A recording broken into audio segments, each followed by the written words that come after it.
के विचारों का मंथन ही समुद्र मंथन कहा गया है। समुद्र मंथन से निकला सारा विष भगवान शिव ने पान किया, अपने कंठ में धारण कर लिया, उसको अपने ऊपर हावी नहीं होने दिया। भगवान शिव का विष पान करना हमें यह संदेश देता है कि किसी भी बुराई को कभी अपने ऊपर हावी मत होने दो, उसका डटकर सामना करो। कितनी भी बुराई आसपास हो, जैसे कीचड़ में कमल खिलता है ना, आपको वैसा ही होना है। उस कीच में रहने के बाद भी कमल अपनी सुंदरता नहीं छोड़ता, कमल अपनी सुगंध नहीं छोड़ता। उसी प्रकार इस संसार को, इस कलयुग को कीचड़ कहा गया है।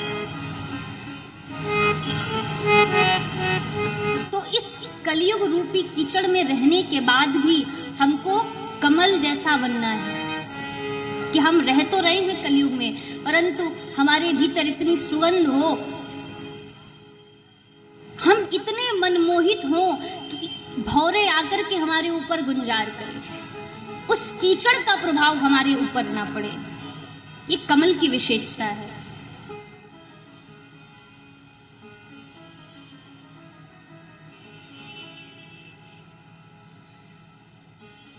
तो शिव का विष पान करना हमें यह संदेश देता है कि किसी भी बुराई को अपने ऊपर हावी मत होने दो,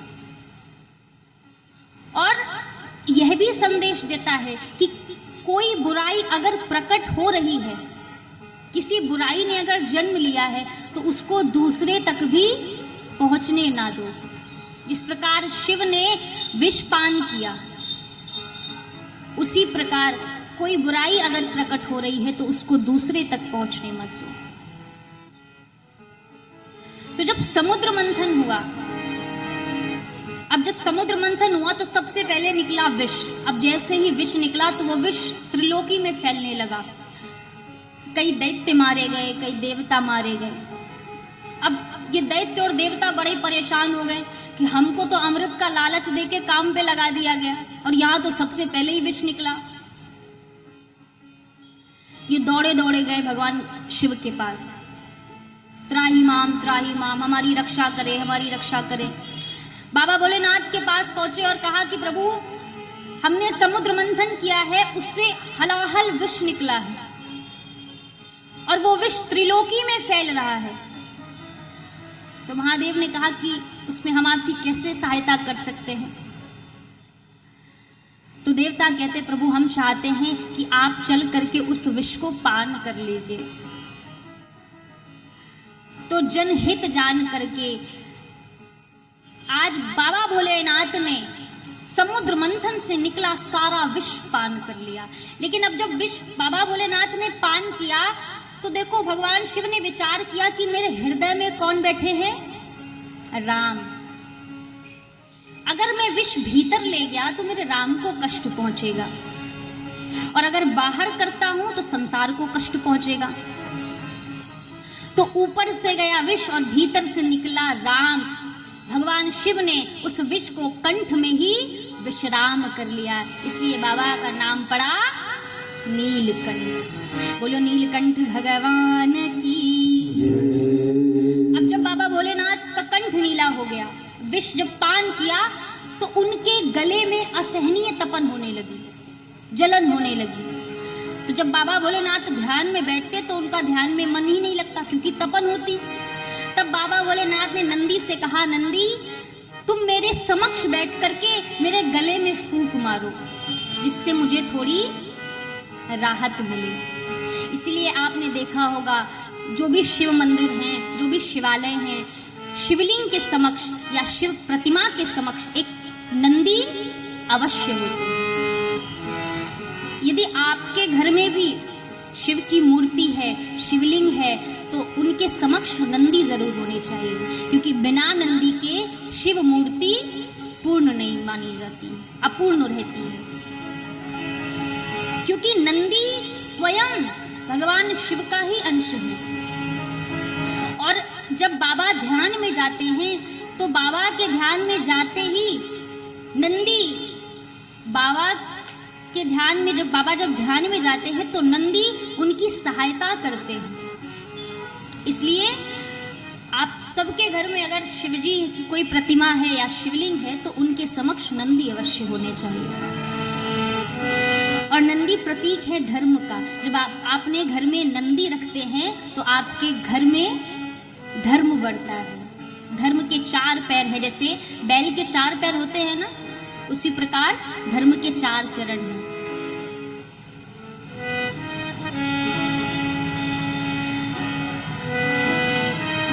अब जब देवताओं ने देखा कि बाबा ने हलाहल विष पान किया और बाबा के कंठ में तपन हो रही है, तो सभी देवता जल भर करके भगवान शिव पर अर्पित करने लगे। ठंडा ठंडा जल लेकर के आए समुद्र से और उसी जल को भगवान शिव पर अर्पित करने लगे। भगवान शिव प्रसन्न हो गए और तब से ही शिवलिंग पर जला अभिषेक की प्रक्रिया प्रारंभ हो गई। भगवान शिव को जल का अभिषेक बहुत प्रिय है। आपके पास दूध नहीं है, दही नहीं है, घृत नहीं है, कोई बात नहीं, 1 लोटे में जल लेकर के ओम नमः शिवाय का जाप करते हुए यदि आप शिवजी पर अर्पित करते हैं तो बाबा भोलेनाथ गदगद हो जाते हैं। महाराज कहते हैं ना, 1 लोटा जल सभी समस्या का। तो बाबा भोलेनाथ को जल बहुत प्रिय है। तो आप अगर बहुत कुछ नहीं कर सकते हैं शिव के पूजन में, तो 1 लोटे में जल भर करके शिवलिंग पर प्रतिदिन जलाभिषेक तो करना ही चाहिए प्रत्येक मनुष्य को। अगर कहीं शिवालय है तो शिवालय में जाकर के करिए, और अगर शिवालय नहीं जा पाते हैं तो बढ़िया सुंदर सा शिवलिंग घर पे ले आइए और घर पर ही शिवलिंग का अभिषेक करिए।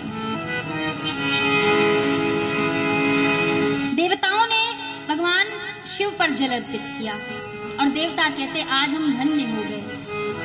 किसी ने पूछा क्यों भैया, विष तो भगवान शिव ने पान किया, आप कैसे धन्य हो गए? बोले आज हम सबके मन में एक विचार आया है। क्या? कि जो अमृत पीने के लिए खड़ा रहे वो तो देव है, लेकिन जो विष पान करने के लिए भी खड़ा रहे वो देवों का देव महादेव है। आज से हम सभी देवों के ये महादेव कहलाएंगे और तब से बाबा का नाम पड़ा महादेव। हो अमृत पीने वालों को तो देव कहते हैं, विष को जो पी जाए उन्हें महादेव कहते हैं। अमृत पीने वालों को तो देव कहते हैं, विष को जो पी जाए महादेव कहते हैं। तो भगवान शिव ने विष पान किया। समुद्र मंथन से जब अमृत निकला तो देवताओं ने पान किया, और जब विष निकला तो बाबा भोलेनाथ ने पान किया। इसीलिए कहते हैं कि जो अमृत पीते हैं उनको देव कहते हैं और जो विष पीते हैं उनको महादेव कहते हैं। पर जो विष पीने के बाद भी अमृत जैसा मुंह बनाए उन्हें पतिदेव कहते हैं।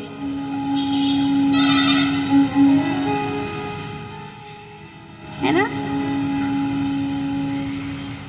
देखो, शिव ही एकमात्र ऐसे हैं जो संसार का प्रबंध संभालते हैं। उनके ही माध्यम से हमें ज्ञान, वैराग्य, भक्ति जैसे मूलभूत दिव्य साधनाओं की जानकारी प्राप्त होती है। पूरा ब्रह्मांड भगवान शिव के ही तेज से प्रकाशित हो रहा है। पूरा ब्रह्मांड, सूर्य को प्रकाश देने वाला, चंद्रमा को शीतलता प्रदान करने वाला, अग्नि को तेज प्रदान करने वाला, वायु को वेग प्रदान करने वाला, आकाश को स्थिरता प्रदान करने वाला, धरती को गंभीरता प्रदान करने वाला कौन है? शिव ही तो है।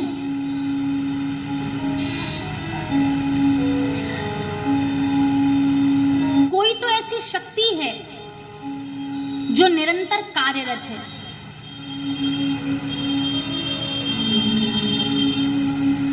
जो निरंतर अपनी व्यवस्था में लगी है। कोई तो ऐसी शक्ति है जिसके कारण ये सब व्यवस्थित दिखाई पड़ रहा है ना? सूर्य क्यों रोज पूरब से ही निकल रहा है? पश्चिम से भी निकल सकता है, दक्षिण से भी निकल सकता है, उत्तर से भी निकल सकता है, पर वो पूरब से ही क्यों निकल रहा है? क्योंकि ये उसकी व्यवस्था है। हम रात्रि में सोते हैं, सुबह उठाने की जिम्मेदारी, हमें जगाने की जिम्मेदारी किसकी होती है? प्रभु की तो होती है। और सोचो अगर एक दिन वो हमें जगाना भूल जाए तो यहाँ तो महाराज दुनिया वाले हमको जला फूक के बराबर कर देंगे, है ना? हम ऊपर पहुंचे भगवान के पास, भगवान देखे तुम यहाँ कैसे आ गए? अरे तुमको तो अभी और जीना था, तुम यहाँ कैसे? अरे राम आज तो मैं तुमको जगाना ही भूल गया। आपको क्या प्रभु, आपके भूलने के चक्कर में तो यहाँ लोगों ने मेरा क्रियाक्रम कर दिया और आप कह रहे मैं भूल गया। ऐसे कैसे भूल गए? तो सोचो वो भूल नहीं रहे हैं। क्यों? क्योंकि उसकी व्यवस्था है। एक सज्जन एक महात्मा के पास गए, ध्यान से सुनिएगा। एक सज्जन एक महात्मा के पास गए और बोले कि हमको लगता है कि आपके भगवान में अकल थोड़ी कम है। क्या बोले? कि हमको लगता है आपके भगवान में अकल थोड़ी कम है। तो वो महात्मा हाथ जोड़ करके कहते हैं अहो भाग्य जो हमें आपके दर्शन हुए हैं। कम ही सही है तो हम तो समझते थे है ही नहीं।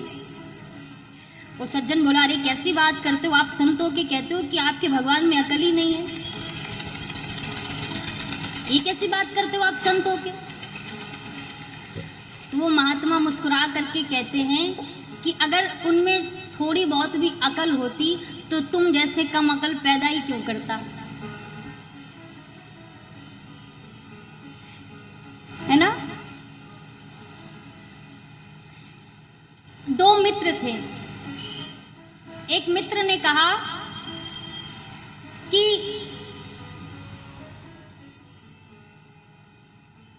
चलो आज हम एक नया शोध करेंगे, एक नया विषय ढूंढते हैं। क्या? कि इस दुनिया को बनाने में भगवान ने कितनी गलतियां करी हैं। दूसरा मित्र बोला वाह ये तो बड़ा मौलिक विषय है, इस पर तो आज तक किसी ने विचार ही नहीं किया।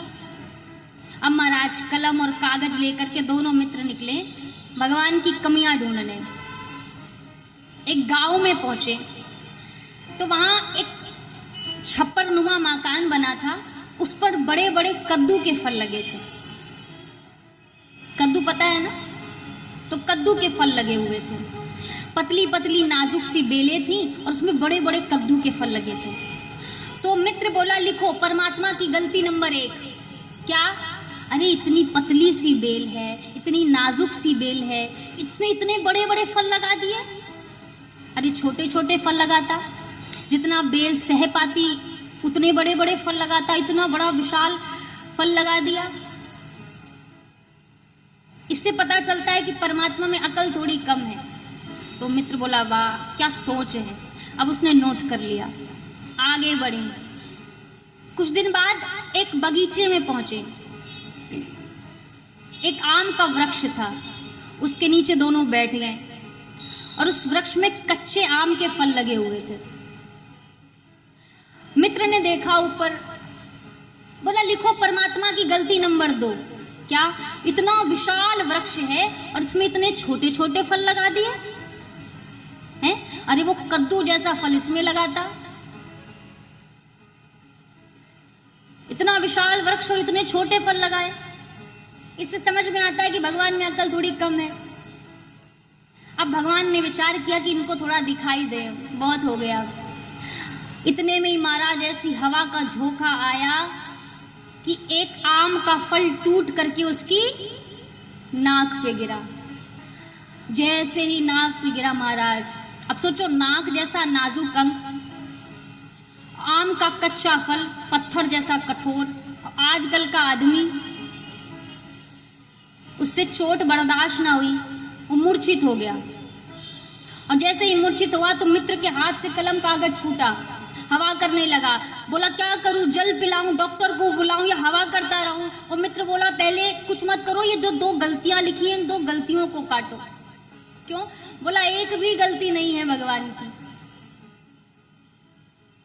बोला क्यों? बोला इतने से फल ने तो अधमरा कर दिया, कहीं वो उतना बड़ा फल गिरता तो महाराज मामला ही साफ था, है ना। इसलिए उनकी व्यवस्था में छेड़छाड़ नहीं। अपनी बुद्धि चलाओगे ना तो फिर ऐसे ही हाल होगा। उसने जो व्यवस्था बना करके रखी है उसका ही आनंद लो। उसने बहुत सोच समझ करके बनाया है। एक भक्त जो भगवान का सच्चा भक्त होता है, वो महाराज अपनी प्रत्येक घटना में भगवान की कृपा मानता है। अच्छा हो तो भगवान की कृपा, बुरा हो तो भगवान की कृपा है, जैसा भी हो रहा है सब भगवान की कृपा है। एक राजा था, उसका एक मंत्री था। ध्यान से सुनिएगा। दोनों एक दिन शिकार खेलने गए।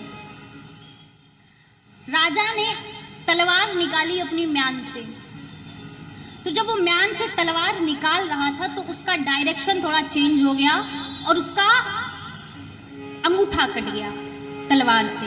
जैसे ही अंगूठा कटा तो उसके अंगूठे से खून बहने लगा। उतने में मंत्री कहता है, राजा साहब भगवान जो करते हैं अच्छा करते हैं, क्योंकि मंत्री भगवान का भक्त था।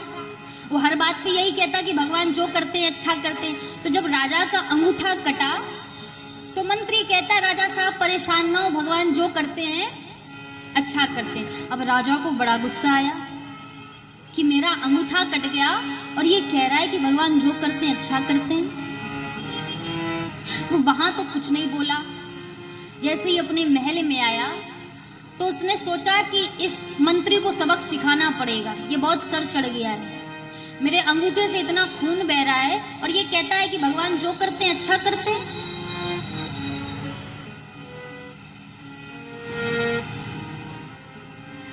तो राजा ने मंत्री को जेल में डाल दिया। अब 3-4 दिन बाद वो राजा फिर शिकार खेलने के लिए निकला, अकेले निकला। तो आज शिकार खेलते खेलते उस राजा को कुछ भीलों ने पकड़ लिया और पकड़ करके बांध दिया उसको। आज उन भीलों की कोई विशेष पूजा थी और उस पूजा में उनको मां काली को नर बलि चढ़ानी थी। तो भीलों ने विचार किया, आज तो बड़ा वीआईपी आदमी मिला है ना, आज तो राजा मिला, आज इसकी बलि चढ़ाएंगे। अब महाराज वो भील जितने थे सब उस राजा को अपने सरदार के पास लेकर के गए। बोले आज हमको बड़ा वीआईपी आदमी मिला है, आज तो मां काली प्रसन्न हो जाएंगे हमारी बलि से। तो सरदार ने कहा कि पहले देख लो कि बलि ठीक ठाक है कि नहीं, कहीं से अंग भंग तो नहीं है। तो जब उसको चेक किया गया राजा को, तो उसके अंगूठे में कट का निशान लगा था, अंगूठा कट गया था। तो सरदार कहता है कि टूटी टाटी बलि नहीं चढ़ाई जाती है, मां स्वीकार नहीं करेंगी, जाओ कोई दूसरा फ्रेश माल लेकर के आओ। अब उस राजा को छोड़ दिया गया। जैसे ही राजा को छोड़ा गया तो राजा को मंत्री की वो बात याद आई, क्या कि भगवान जो करते हैं अच्छा करते हैं। दौड़ करके आया अपने महल में, जेल में गया, मंत्री को छुड़ाया, प्रणाम किया, बोला कि मंत्री तुम सही कहते थे कि भगवान जो करते हैं अच्छा करते हैं, आज मैंने उसका प्रमाण देखा है। उस दिन भगवान ने मेरा अंगूठा तो कटवाया पर आज मेरी गर्दन कटवाने से बचा दिया। अगर उस दिन अंगूठा नहीं कटता तो आज गर्दन कटना पक्का था। लेकिन मंत्री एक बात बताओ, तुमको मैंने जेल में डाला, इसमें क्या अच्छा हुआ? तो मंत्री कहता है, राजा साहब वो भील आपका कटा अंगूठा देखकर आपको तो छोड़ देते, दूसरा नंबर मेरा ही लगना था, तो मैं कहां जाता, है ना। तो ठाकुर ने सारी व्यवस्था पहले से ही करके रखी, तुम्हारा अंगूठा काट दिया और मुझको जेल में पहुंचा दिया, है ना। तो उनकी रजा में राजी हो जाओ। वो जो कर रहे हैं समझो भगवान का कुछ बढ़िया सा विचार है, उनने कुछ अच्छा सोच के रखा है, उनकी व्यवस्था में कोई छेड़छाड़ नहीं। दुख आ रहा है तो भी स्वीकार करो, तो भी उसकी कृपा समझो, सुख आ रहा है तो भी उनकी कृपा समझो, है ना। हमको दोनों है पसंद तेरी धूप और छाँव, हमको दोनों है पसंद तेरी धूप और छाँव। हो दाता किसी भी दिशा में ले चल जिंदगी की नाव, दाता किसी भी दिशा में ले चल जिंदगी की नाव। हमको दोनों है पसंद तेरी धूप और छाँव, हमको दोनों है पसंद तेरी धूप और छाँव। दाता किसी भी दिशा में ले चल जिंदगी की नाव, दाता किसी भी दिशा में ले चल जिंदगी की नाव। चाहे हमें लगा दे पार, चाहे हमें लगा दे पार, या डुबा दे मझधार, या डुबा दे मझधार। हो तू जो भी देना चाहे दे दे मेरे करतार, तेरे फूलों से भी प्यार, तेरे कांटों से भी प्यार, तेरे फूलों से भी प्यार, तेरे कांटों से भी प्यार, तेरे फूलों से भी प्यार, तेरे कांटों से भी प्यार, तेरे फूलों से भी प्यार, तेरे कांटों से भी प्यार। तू जो भी देना चाहे दे दे मेरे करतार, तू जो भी देना चाहे दे दे मेरे करतार। तेरे फूलों से भी प्यार, तेरे कांटों से भी प्यार, तेरे फूलों से भी प्यार, तेरे कांटों से भी प्यार।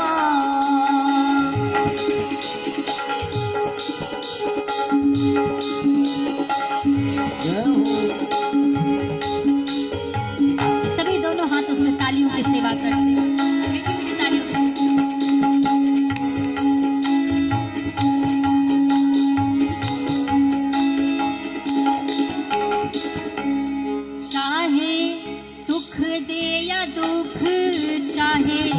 खुशी दे या गम, चाहे सुख दुख दे खुशी या गम, चाहे सुख दे या दुख, चाहे खुशी दे या गम, चाहे सुख दे या दुख, चाहे खुशी या गम।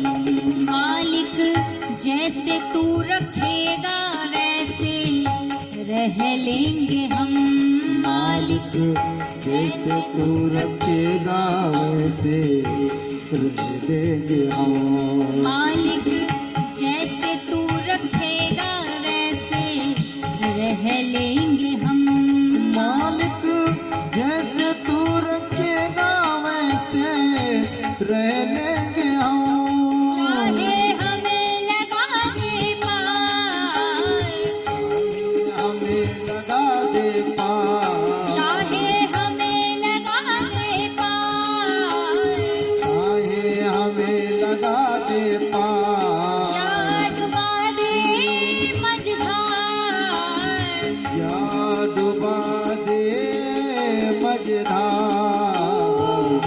जो भी देना चाहे दे दे मेरे करतार, तेरे फूलों से भी प्यार, तेरे कांटों से भी प्यार, तेरे फूलों से भी प्यार, तेरे कांटों से भी प्यार, तेरे फूलों से भी प्यार, तेरे कांटों से भी प्यार, तेरे फूलों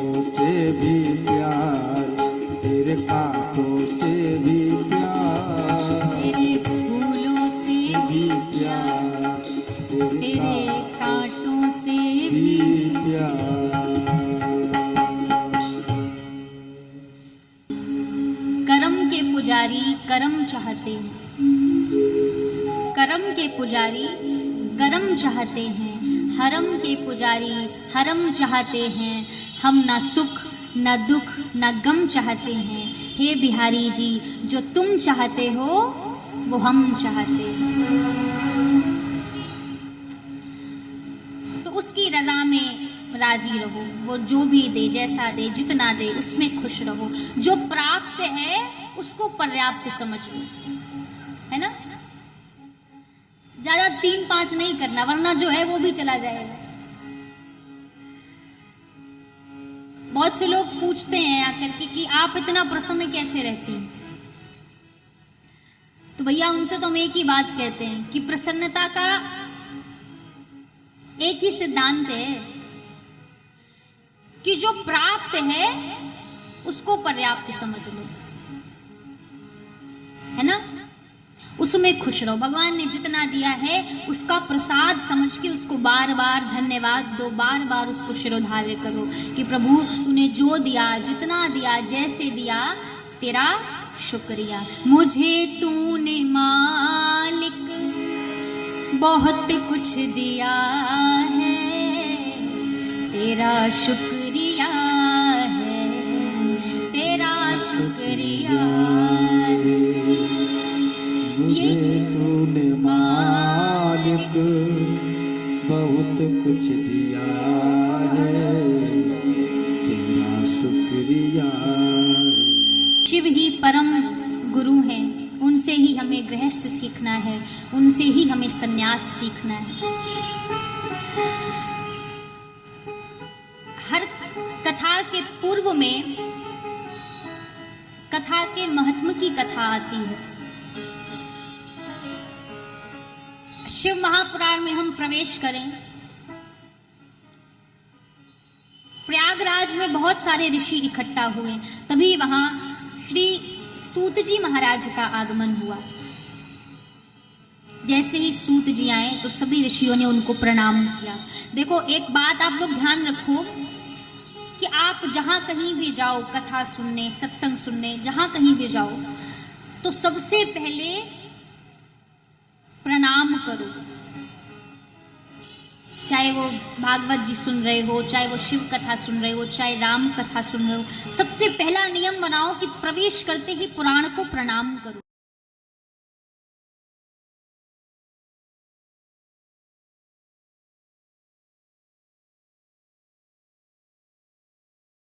आनंद टीवी से जुड़ने के लिए आप हमें व्हाट्सएप करें 9277395752 पर।